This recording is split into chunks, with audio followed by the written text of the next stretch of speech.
Good morning everyone. Welcome to Exam Orbit classes. तो आज है 23 जनवरी और आज के इस सेशन में 23 जनवरी से बनने वाले सभी महत्वपूर्ण क्वेश्चंस के बारे में डिस्कस करेंगे। अगर आप किसी भी एग्ज़ाम की तैयारी कर रहे हैं तो ये क्लास आप सभी के लिए बहुत ही महत्वपूर्ण रहने वाली है। तो सेशन को स्टार्ट करने से पहले आप सभी के लिए एक सवाल है। G20 की पहली पर्यावरण और जलवायु कार्य समूह की जो बैठक है ये कहाँ पर होने वाली है? पुणे, गांधीनगर, बेंगलोर या फिर पुडुचेरी? इस सवाल का आंसर आपको मिलेगा सेशन के लास्ट में। तो चलिए डिस्कस करते हैं। पहला सवाल है कि भारत किस देश को पछाड़कर दुनिया का सबसे अधिक आबादी वाला देश बन गया है? तो फ्रेंड्स, भारत ने किसे पीछे छोड़ दिया है? चाइना को। याद रखेंगे आप सभी, भारत चाइना को पीछे छोड़ते हुए दुनिया का सबसे अधिक आबादी वाला देश बन गया है।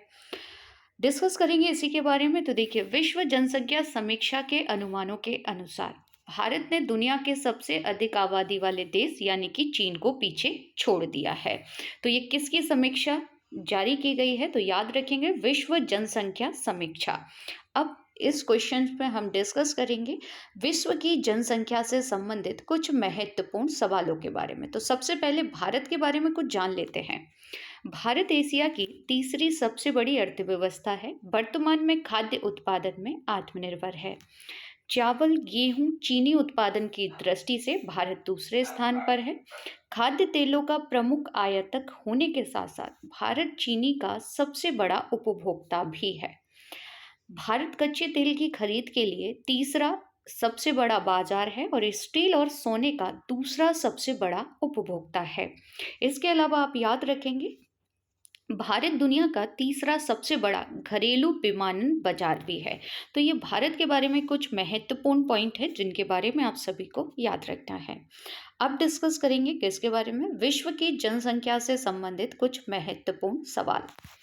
विश्व की जनसंख्या, जो जनसंख्या दिवस है, ये कब मनाते हैं? 11 जुलाई को। जनसंख्या का सबसे अधिक भार कहाँ पाया जाता है? तो फ्रेंड्स याद रखेंगे, एशिया महाद्वीप में। पश्चिमी गोलार्ध में जनसंख्या की दृष्टि से सबसे बड़ा देश कौन सा है? संयुक्त राज्य अमेरिका।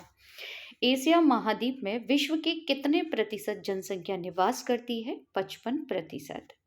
विश्व का सबसे कम जनसंख्या घनत्व वाला महाद्वीप कौन सा है? तो याद रखेंगे, ऑस्ट्रेलिया है।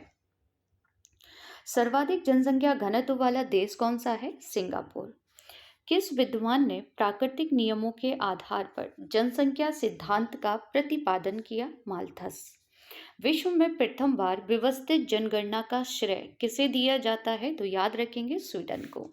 विश्व के किस महाद्वीप में आदिम जातियों की सर्वाधिक जनसंख्या है? तो अफ्रीका महाद्वीप में आपको देखने को मिलेगी। तो फ्रेंड्स, ये विश्व की जनसंख्या से संबंधित कुछ महत्वपूर्ण सवाल थे।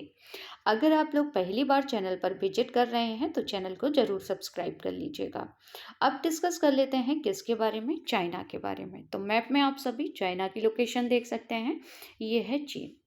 चीन की राजधानी है बीजिंग और याद रखेंगे, बीजिंग में किसका हेडक्वार्टर है? एससीओ का, यानी कि संघाई सहयोग संगठन। और 2023 में संघाई सहयोग संगठन की जो वो अध्यक्षता है वो भारत कर रहा है।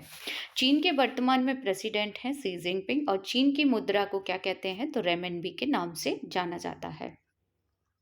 आगे डिस्कस करेंगे, देश का पहला रेफरी उत्कृष्टता जो केंद्र है ये कहाँ पर खुलने वाला है? तो फ्रेंड्स, ये खुलेगा ग्वालियर मध्य प्रदेश में। आइए डिस्कस कर लेते हैं इसी से संबंधित कुछ एक्स्ट्रा फैक्टर। तो देखिए, अखिल भारतीय फुटबॉल महासंघ और लक्ष्मीबाई राष्ट्रीय शारीरिक शिक्षा संस्थान ये कहाँ पर है? ग्वालियर में है। ने मध्य प्रदेश के ग्वालियर में देश के पहले रेफरी उत्कृष्टता केंद्र की स्थापना के लिए एक समझौते पर हस्ताक्षर किए हैं। यह एमओयू देश में फुटबॉल के विकास के लिए विजन 2047 के तहत रणनीतिक रोड मैप का हिस्सा है। वहीं बात की जाए इस रोड मैप की, तो इसके अनुसार रेफरियों के विकास के लिए 5 सेंटर 4 रेपरी एक्सीलेंट कोर स्थापित किए जाएंगे, जिसमें से पहला कहाँ बनेगा, तो पहला आपको याद रखना है ये ग्वालियर मध्य प्रदेश में बनेगा। अब हमारे लिए महत्वपूर्ण हो जाता है कि ग्वालियर कहाँ पर है, तो याद रखेंगे मैप में, ये मध्य प्रदेश का मैप है और यहाँ पर आपको देखने को मिलेगा ग्वालियर। मध्य प्रदेश के कुछ महत्वपूर्ण जिले हैं जो कि हाल ही में सुर्खियों में रहे थे, इनके बारे में एक एक करके डिस्कस कर लेते हैं। तो पहले आप याद रखेंगे ग्वालियर के बारे में। साथ ही में जो ड्रोन मेला आयोजित किया गया था, ये भी कहाँ पर हुआ था, ग्वालियर में। ग्वालियर के जस्ट बगल से आप देखेंगे सीहोर में। यहाँ से आपको याद रखना है Kuno national park. Kuno national park, जहाँ से नामीबिया से जो कूनो चीते लाए गए थे वो कहाँ रखे गए, कूनो नेशनल पार्क में। इसके अलावा आपको याद रखना है यहाँ पर इंदौर। इंदौर याद रखेंगे फ्रेंड्स, क्योंकि जो प्रवासी भारतीय दिवस है 2023 की मेजबानी किसने की है, तो इंदौर ने की है। इसके अलावा थिंक 20 की जो बैठक हुई है वो कहाँ पर हुई थी, तो मध्य प्रदेश की राजधानी भोपाल में आयोजित की गई थी। इसके अलावा आपको याद रखना है खंडवा खरगोन, जहाँ पर क्या लग रहा है, सोलर प्लांट। यहीं साइड से आप देखेंगे धार। धार से याद रखेंगे जो माही नदी है, जो कि कर्क रेखा को 2 बार काटती है, ये कहाँ से निकलती है, तो ये धार जिले से यानी कि मध्य प्रदेश से निकलती है। इसके बाद आपको याद रखना है जबलपुर। जियोलॉजिकल जो पार्क है ये कहाँ पर बनाया जा रहा है, तो ये जबलपुर में बन रहा है। आगे डिस्कस करेंगे। अगला सवाल है कि खबरों में रही वक्सवाहा खदान किस राज्य में स्थित है। तो फ्रेंड्स ये जो खदान है ना, ये मध्य प्रदेश में आती है और ये इस समय सुर्खियों में बनी हुई है, तो हो सकता है आपसे एग्जाम में पूछ लिया जाए। डिस्कस कर लेते हैं इसके बारे में। तो देखिए, आदित्य बिरला समूह की सहायक company Excel Mining and Industries Limited ने मध्य प्रदेश में एक बड़ी हीरा परियोजना शुरू करने की कोशिश कर रही है। यह खदान मध्य प्रदेश के सांची से 200 किलोमीटर दूर स्थित वक्सवाहा में एक जंगल के अंदर स्थित है। मध्य प्रदेश देश के कुल हीरा संसाधन का लगभग 90% हिस्सा है। इसके बाद आता है आंध्र प्रदेश और छत्तीसगढ़। अब आप मुझे कमेंट्स करके बताएंगे कि जो सांची स्तूप है इसका निर्माण किसने कराया था। कुछ डिस्कस कर लेते हैं महत्वपूर्ण खदानों के बारे में। तो देखिए, जो जोहान्सबर्ग है ना, ये किस लिए प्रसिद्ध है, तो ये हीरे और सोने की खानों के लिए काफ़ी प्रसिद्ध है और ये कहाँ पर है, अफ्रीका महाद्वीप में। रानीगंज याद रखेंगे, यह भारत की सबसे पुराना कोयला क्षेत्र है और ये पश्चिम बंगाल राज्य में आता है।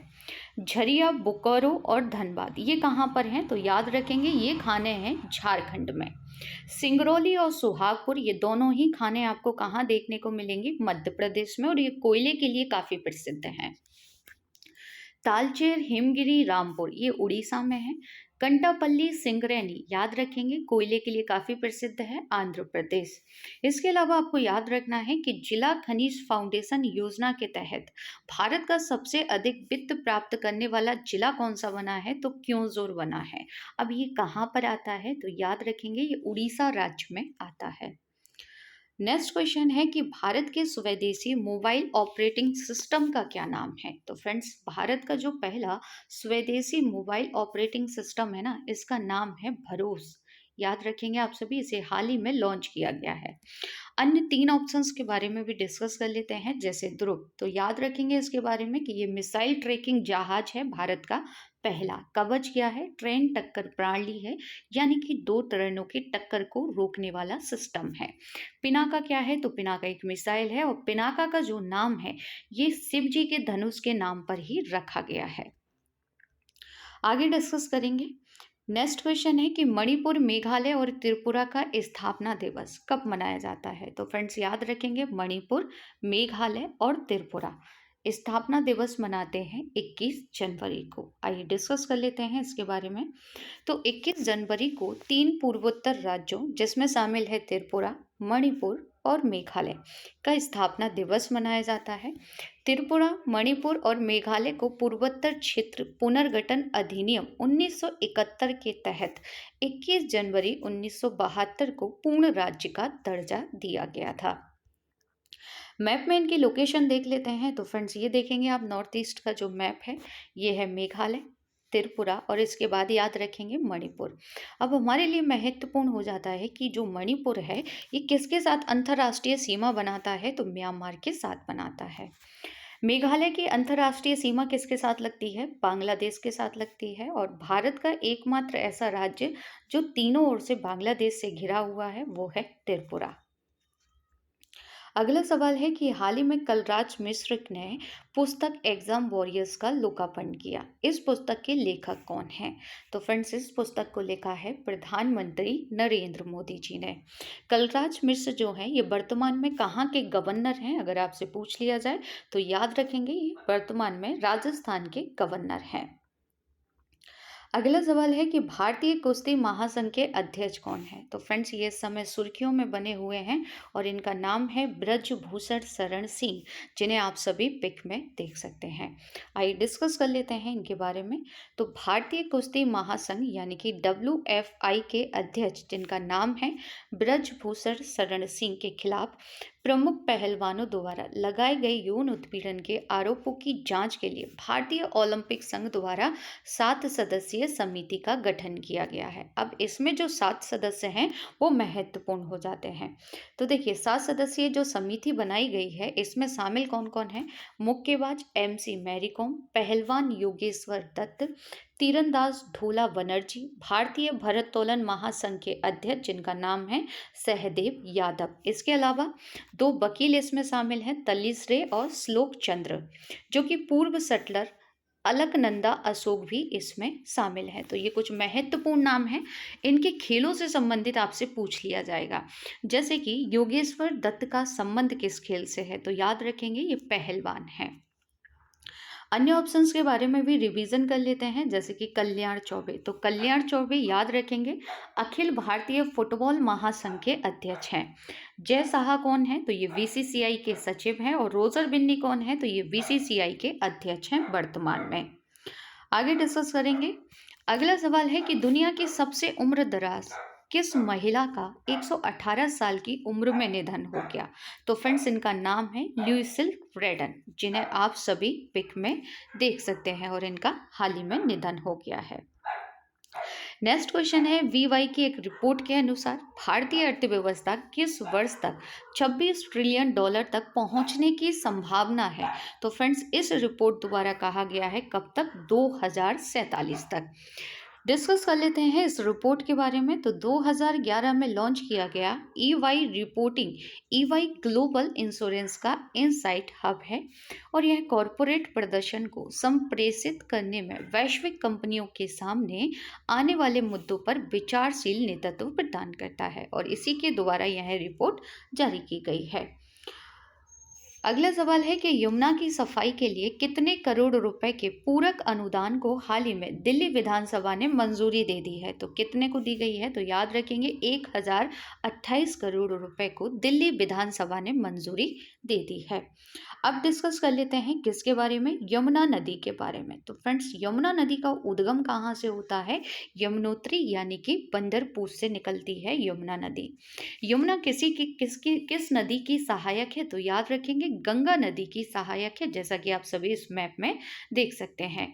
यमुना की कौन कौन सी नदियां सहायक हैं? तो यहाँ पर आप देखेंगे चंबल यमुना की सहायक है। चंबल, बेतवा, सिंध और केन, ये नदियां किसकी सहायक हैं? तो ये यमुना की सहायक है। और यमुना किसकी सहायक है? तो याद रखेंगे यमुना गंगा नदी की सहायक है। अब आप मुझे कमेंट्स करके बताएंगे कि लखनऊ किस नदी के किनारे बसा हुआ है? क्लास के शुरुआत में जो क्वेश्चन मैंने आपसे पूछा था, इसका सही आंसर होगा बेंगलोर। G20 की पहली जो पर्यावरण और जलवायु कार्य समूह की बैठक है, ये होने वाली है बेंगलोर, कर्नाटक में। जैसा कि आप सभी जानते हैं कि G20 की जो अध्यक्षता है 2023 में भारत कर रहा है और जितनी भी बैठक होंगी वो कहाँ पर होने वाली है? तो भारत के अलग अलग शहरों में ये बैठक आयोजित की जाएंगी। तो फ्रेंड्स, याद रखेंगे पर्यावरण और जलवायु कार्य समूह की जो पहली बैठक होने वाली है G20 से संबंधित, ये बेंगलोर, कर्नाटक में होगी। बैठक कब आयोजित की जाएगी? तो याद रखना है आप सभी को, ये 9 से 11 फरवरी के दौरान बेंगलोर में होगी।